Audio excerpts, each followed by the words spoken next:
Democrats versus progressives, where we have a lot of this disconnect, especially in social media in this day and age when it comes to politics. But you've made a bold distinction. You are not a corporate Democrat, you are a progressive. Can you talk about what the difference means and why it's critical for the future of the Democratic Party?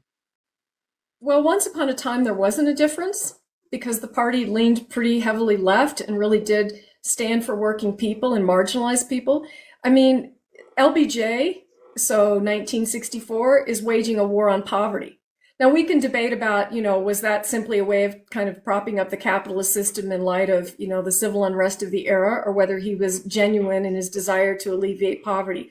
And I suspect it was a bit of both, but I do think he was concerned about poverty. And imagine, sort of the audaciousness of that. We're going to have a war on poverty. Well, we don't have a war on poverty anymore. We accept poverty as normal. And, so Clinton comes along and says he's going to end welfare as we know it. Those of you who may be old enough to remember that, Clinton was really the beginning of the corporate drift of the party. And Clinton comes along trying to sort of steal Republican or I don't know if steal's the right word, but take the steam out of Republican talking points and says, we're going to end welfare as we know it because it's dysfunctional. Well, whether it is or isn't is a conversation to be had, perhaps. But notice that he wasn't concerned about ending poverty as we know it. And we still have poverty today. So corporate Democrats are people who believe in cooperating with capitalists as a way of improving society. And I think progressives generally don't think that cooperation with capitalists is the way to improve society. I think we believe that capitalists need to be controlled as a way to improve society.